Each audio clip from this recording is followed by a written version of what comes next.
Samuel, queria te fazer duas perguntas em uma, porque depois eu quero tratar também do assunto do Bolsonaro, da pauta internacional, mas está bastante rico esse papo a respeito do Partido dos Trabalhadores. Como é que você vê a situação do PT hoje, agora, com essa nova presidência do Edinho? Setores mais ideológicos da esquerda criticam porque ele parece ter ele é o escolhido do presidente Lula, mas parece ser muito mais pragmático do que a Glaze, que foi uma presidência de resistência, né? O presidente tinha sido preso injustamente, a gente teve os anos do Bolsonaro que foram muito difíceis, parece ter mudado o perfil da presidência. E a segunda coisa que eu ia te perguntar, como é que o PT quer se tornar competitivo ao mesmo tempo em que no Congresso estava o prefeito Eduardo Paes, que é nosso aliado, sem dúvida nenhuma, mas não é um homem de esquerda, né? Pois é, eu vou começar pela parte do Edinho, tá? Tá.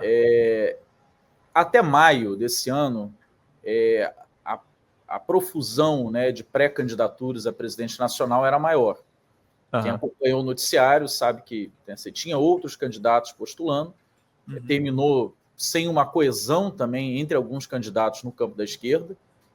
Você está, por exemplo, o Romênio, Walter Pomar, que são nomes tradicionais na disputa do PT, Rui Falcão, que já foi presidente nacional do PT, e havia outros também que no final não terminaram como candidatos. O que aconteceu foi uma atuação de bastidores do presidente Lula, que foi posta em dúvida, né, essa preferência dele ali até abril, mais ou menos, quando ele definitivamente chama a então... Não, ela já era ex-presidente, né, porque ela assumiu o ministério, mas a Glaze chama a Glaze Hoffmann e comunica a ela que queria uma unidade no partido, queria uma candidatura à presidência que conseguisse fazer maioria no primeiro turno, né? Que foi o que aconteceu com o Edinho. Não houve segundo turno no PT. E a Glaze era a principal promotora, né, dessa possibilidade de candidaturas à esquerda com mais pujança. No momento que a Glaze não mantém o apoio, né, a essa tratativa, e, por exemplo, o próprio Humberto Costa, que ficou temporariamente como presidente do partido durante a eleição, era um nome cotado, que tem peso nacional, né, que tem mais passagem, como a gente costuma dizer na política, do que os demais candidatos, Romênio, Walter, etc. Ele seria uma candidatura com possibilidade de... Bom, certamente, se ele é candidato, ocasiona um segundo turno. Também ocasionaria o segundo turno se o Quaquá, né, mantivesse uma candidatura à presidência nacional, e outros nomes mais, para não cometer indelicadeza, eu vou parar nesses aqui.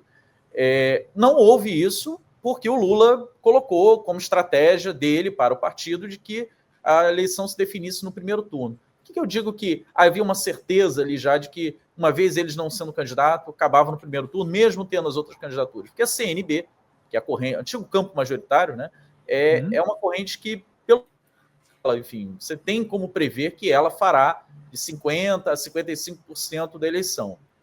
Essas outras candidaturas que poderiam ter rivalizado com a Edinho são candidaturas de dentro da CNB. Elas eram ações da própria CNB. O Humberto é da CNB. Eu vou citar só os dois que eu já falei, né? O Humberto e o Quaquá, que eu mencionei, são membros da CNB. Então, se eles vêm candidato, eles rompem aí uns 20%, pelo menos, ou mais, dos 50 e poucos por cento da CNB. E aí provoca o segundo turno. E aí provoca um segundo turno que provavelmente seria entre o Edinho e um desses candidatos que acabaram não vindo. Não seria. É muito provável que não seria com os que permaneceram até o final, né? Que pela votação deles, isso fica patente. Agora, aí é uma estratégia do Lula para dentro da corrente que ele comanda, né? Eu não quero que a minha corrente se divida em várias candidaturas e tenha um segundo turno entre candidaturas da mesma corrente. Isso é uma estratégia do Lula. E que ele acabou fazendo passar, né, para dentro da corrente. Esses outros companheiros retiraram a candidatura e ficou uma eleição muito, assim, previsível para presidente nacional. O Edinho não era, e eu não tenho problema nenhum de dizer isso, vou trabalhar com maior cooperatividade, né, com o presidente Edinho, não era a minha candidatura de preferência, de início. Por que eu digo isso? Porque eu sou coerente com aquilo que eu defendo, né? O Edinho tem uma postura de pragmatismo, que foi a palavra que você usou, Pedro, mas é um pragmatismo que vai para além daquilo que a ciência política aponta como o pragmatismo da política. Ele associa esse pragmatismo político a uma postura econômica centrista. Essa postura econômica centrista eu faço sempre questão de se diferenciar do pragmatismo. Pragmatismo é eu sentar com um cara da direita, um conservador, falar com ele, olha, aqui agora está um tema econômico, de defesa do salário, de renda, dos trabalhadores, inclusive dos teus eleitores que são cristãos, ultraconservadores. Eu posso sentar com esse cara e chegar a um acordo com ele. Isso é pragmatismo.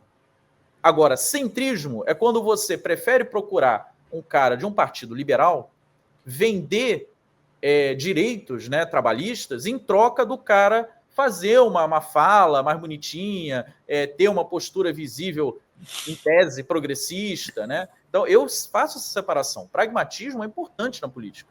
Você não pode também marcar posição por marcar posição como se não tivesse milhares e milhões de pessoas dependendo das soluções que são apresentadas agora e não num futuro utópico. É importante ser pragmático, mas ser pragmático a partir de ideais muito firmes da esquerda. E aí, para isso, você precisa saber o que é a esquerda. Sim. Você tem claro, no dia a dia, o que é uma pauta central da esquerda e o que é uma pauta do campo progressista, mas que até os liberais encampam. Eu vou trabalhar pelas pautas progressistas, certamente, mas no frigir dos ovos eu preciso sentar até mesmo com um conservador, contanto que a pauta da esquerda esteja norteando esse debate, essa conversa. Se a pauta não está norteando, eu não tenho que sentar com um conservador, porque dele eu já sei que eu não vou retirar nenhum avanço nas pautas de direitos sociais. Né? Não vou tirar dele uma concordância em questão de direitos de casamento LGBT, não vou.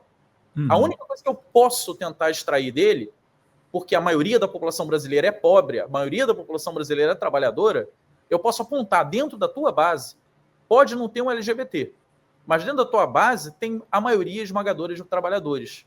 Então, há um caminho, há uma possibilidade, mas nem sempre ela está disponível. Então, a minha diferenciação é essa. Eu acho que o Edinho é um cara que acaba caminhando, juntando as duas coisas, né? Ele é pragmático, o que é bom, mas ele é mais centrista, ou seja, ele está mais à direita do que os demais candidatos que disputaram com ele naquela eleição. Ele é um cara, por exemplo, que defende a política econômica do ministro Fernando Haddad. Eu sou um cara que, embora no PT, faço muitas críticas, embora não, porque estou no PT, faço muitas críticas à condução do Fernando Haddad, embora também reconheça o avanço dessa gestão Lula de tocar em pontos que foram omitidos nos 2 primeiros mandatos dele, que é a taxação dos ricos. Os primeiros mandatos são muito elogiados, né, porque atacaram na colocação de renda direta pelo governo federal, no aumento do salário mínimo. Isso foi transformador para a economia nacional, mas faltou outra ponta, e isso esmagou a classe média. Que enquanto você sobe os mais pobres, mas não contém os mais ricos, você faz a classe média se sentir empobrecida. A classe média foi a classe que se revoltou ali em 2014, claro que manipulada e mobilizada, né, para um projeto de lawfare, mas ela tinha uma base concreta, econômica, que deixava ela propensa a essa revolta. Faltou naqueles 2 primeiros governos do Lula enfrentar essa agenda que hoje está sendo enfrentada, que é a taxação dos mais ricos. Agora, curiosamente, e esse é o meu ponto da crítica ao Haddad, eu vou encerrar essa fala aqui, o que faltou lá atrás está sendo feito. Mas o que sobrou lá atrás, que são programas, né, de investimento direto do governo federal, estão faltando agora declaradamente. O Haddad disse já mais de uma vez que ele vê a iniciativa privada liderando os investimentos e o crescimento do Brasil e não o governo federal. Esse é um erro crasso, até teórico. Todos os economistas heterodoxos, de Keynes até hoje, comprovam matematicamente que é preciso a influência do Estado, a liderança do Estado, para você fazer a renda fluir na população, né? Você ter ali a demanda efetiva. Isso é um senso comum, praticamente, entre todos os economistas das diferentes linhas heterodoxas. E o Haddad discorda disso. O Haddad opta por um caminho que é acreditar numa política fiscal contracionista com efeitos expansionistas, que é uma versão inventada só no Brasil, né, de que você faz ajuste fiscal e isso gera crescimento.